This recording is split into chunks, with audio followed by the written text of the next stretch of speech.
So guys, today we're going to be reviewing Acorn, Sonata, and Peterbot. They recently won the Trio of Cask Cup this past week. So let's get right into it. This is going to be a win with 10 kills. Starting off immediately, they're going to be landing at the Grotto. This POI is obviously going to be huge simply because it does have a mythic weapon and a vault. So their loot is going to be way better than the average player's loot. The first thing I want to point out is exactly where each player in this trio is going to be landing. As you guys can see, Sonata is going to be landing at this house right here. Peterbot is going to be landing on the rift and this dumpster to get down to the lower area, and then Acorn is going to directly be going into the wind tunnel and going down into this lower area. In terms of the way that they loot, I want you guys to recognize how much they prioritize henchman chests. So their goal right here is to all get into the disguise, use the henchman chest to get really good loot off the rip, which is going to put them ahead of a lot of other players that might be trying to push them or maybe trying to contest them later in this game.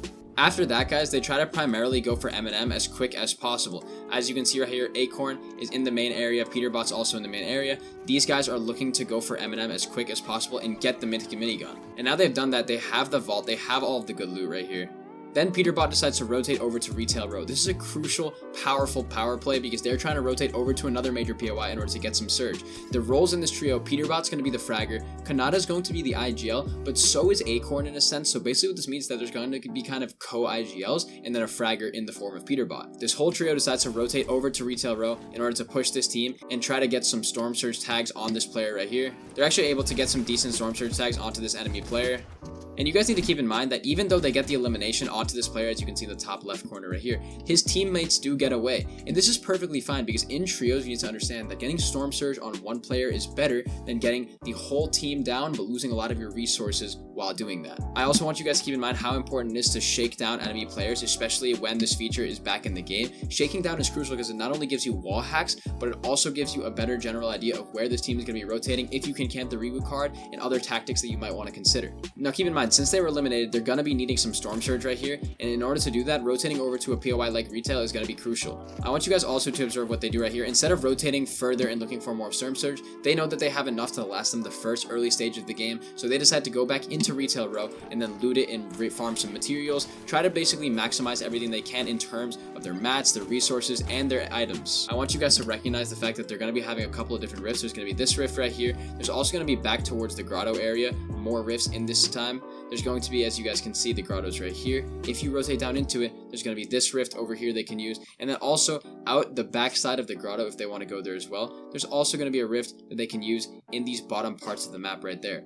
So guys, right here, they're going to be rotating over to these mountains to try to look for any more Storm Surge they can get on enemy teams around the area. As you can see, Sonata, Peterbot, and Acorn are going to be on top of this mountain looking for any Storm Surge tags they can get. But once they realize that there's nobody in this general area, they decide that they're going to rotate back towards Retail Row after this and then try to just get the rift and rotate over back to the grotto. As you can see, Peterbot's going to be back in Retail, getting all of the remaining chests that he didn't have before, making sure he's max materials, and then they're going to rotate over to this rift and trying to go back towards the grotto area. And guys, I want you to see right here, Peterbot's able to get a really good beam onto an enemy player right there and get that knock. Something that's really beneficial that a lot of players don't tend to implement when it comes to Storm Surge is rotating back to the POI that they originally landing at and seeing if there's a team there that's going to kind of be coming there afterwards. Maybe they got rebooted, maybe they just need somewhere to have some extra loot from.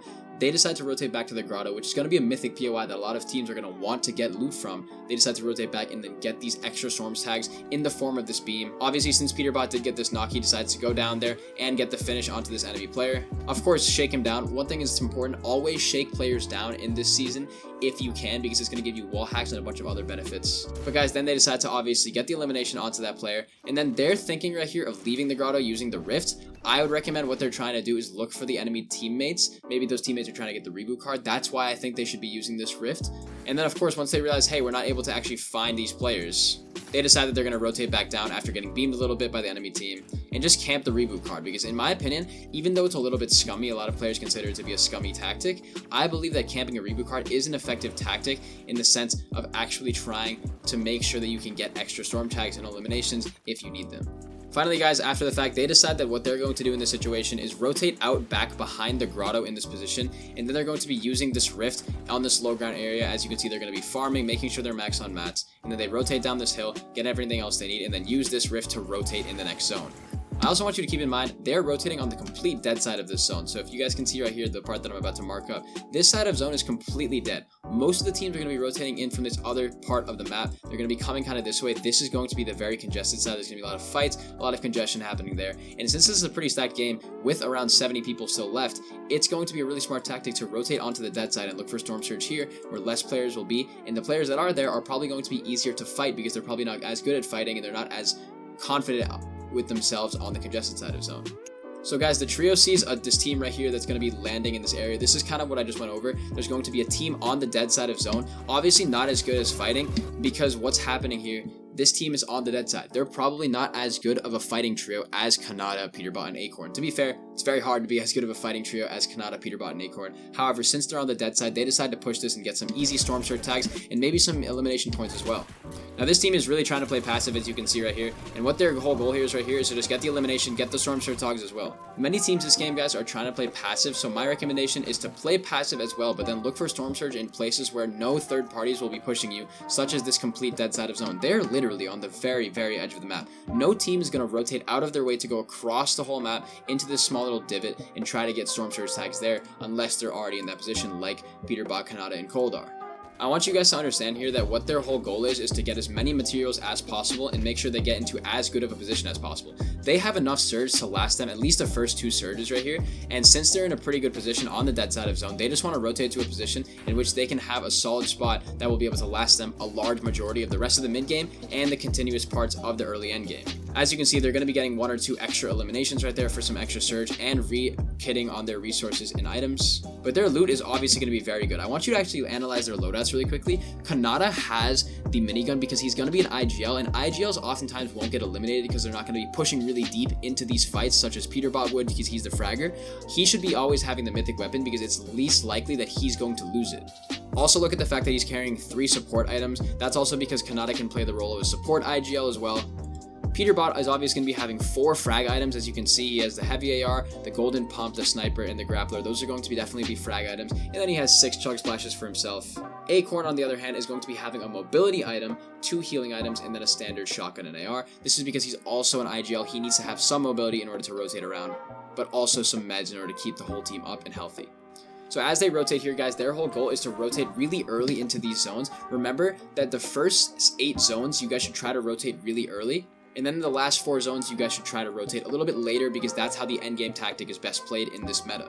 As you can see, they continuously are refarming, but they do see this team up on the high ground, and their whole goal here is to take this team's position. They notice that the team's base is built out of brick and wood, and it's probably not going to be the most powerful, strong base in the team with the best resources. So their whole thing is, let's just rotate up here, let's take some map control, let's make sure that we can assert our dominance on this high ground position. They are in a very good spot in the zone. They're on a high ground position. Yes, it is on the edge of zone. However, you need to consider the fact that zone doesn't really matter. Being central in this next zones doesn't really matter because the zones are going to pull towards the edges of them. And something that they decide to do, this is kind of something that I didn't really understand at first, but now I do. What their whole goal here is right now, they decide to rotate down onto this team. As you can see, the team that they were firing at before, and then try to get the elimination onto them for some not only free surge, but also some elimination points as well. And as you can see in this fight, they're actually able to rotate very effectively, get a lot of damage onto this team, and then they're able to rotate out very efficiently as well, go back up to their high ground position where they were before, and then have the same resources, but then also have more Storm Surge in the same position. I want you also to notice how one person in this team always has a sniper, such as Peterbot in this scenario. This is going to make so many great Storm Surge opportunities. Even just one body shot tag with a sniper is going to be huge for the Storm Surge. But I also want you guys to keep in mind the fact that they're going to be holding this high ground position for a large portion of the remaining part of the mid game. This is going to be crucial for the rest of their game because it sets them up on a high ground layer that allows them to rotate very efficiently and effectively to wherever they want, depending on where the zone pulls. So guys, as you can see right here, zone 7 pulls and they immediately rotate. Once again, the same rule applies. The first 8 zones, try to rotate early to the next zones. Then the last 4 zones, try to rotate late because those are going to be the end game moving ones, and rotating late is going to be the current meta of the way that the game is currently played. Always just try to remember, first 8 zones, rotate early, last 4 zones, rotate late. Their whole goal right here is to get there early and into a good position. Understand that even though they're rotating early, that doesn't mean that they're not going to get tagged at all. They're definitely going to get beamed a little bit, they're going to get pressured a little bit because they're rotating early, but not nearly as much as they would if they've decided to rotate late. They are going to be using some considerable amount of resources here, and they know that they're going to need to refresh at some point in order to get those resources. And once they're in this solid position, all three players here are looking for tags because they know they're only around 300 to 400 tags above. This is going to be crucial for the rest of the game because this will solidify them not needing to get any more Storm Surge and just playing for the win. So as this continues, I want you guys to see right here what they do. This is an incredibly smart tactic. They actually 3-2-1 this wall. So 3-2-1ing means just counting down from 3-2-1 and then spraying a wall. With the minigun, this is absolutely deadly. It allows them to get a really easy tag and beam onto this enemy team right here and allows them to rotate up onto a high layer where they can potentially secure high ground for the next zones to come.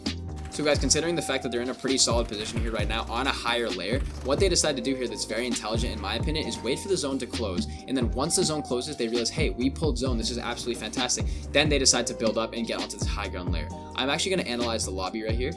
I want you guys to see where this team is compared to the rest. These guys are all the way up here in this really powerful position, this really powerful area, literally on top of a hill, and the rest of the zone is all the way down here, very, very far from the high ground layer. Since they pulled zone, this is really crucial for solidifying their high ground position for the rest of the game. And then guys, from here, I'm not gonna lie, they don't do that much to actually be very smart at high ground. My main opinion is that since they have the minigun, which is in my opinion the most powerful high ground weapon of all time, they are able to just absolutely lay down insane amounts of cover fire onto the enemy teams. As you can see right here, Kanata just has the minigun out. He's just absolutely raining fire down onto these teams. And due to him having the minigun, regardless of what the zone is like, he's able to just absolutely apply pressure down below. He's smart. He decides not to drop down and play ultimate high ground, whereas Peterbot and Acorn are allowed to drop down and look for more eliminations. The only way, in my opinion, to actually defeat a high ground team with the minigun is to get a headshot snipe onto one of them, but that is extremely difficult because they're always going to be way higher than everybody and applying a constant layer of pressure. Even if they get chopped, they still have the minigun, which is a crucial aspect. They have all the ammo they could need, and they're able to hold high ground pretty much for the rest of the game. Obviously, he's going to drop down and look for all these eliminations. He's able to actually get a few.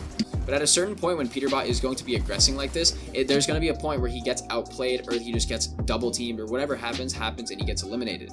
But keep in mind that because Kanata and Acorn are both IGLs of sorts, they're going to be really smart here. They're still playing an ultimate high ground layer, they're still playing really smart on the high ground, and once again, they do still have the minigun. So pretty much this game is just a piece of cake from here. They're able to kind of just win this based off of their positioning, based off of the amount of resources that they have, and the general high ground layer.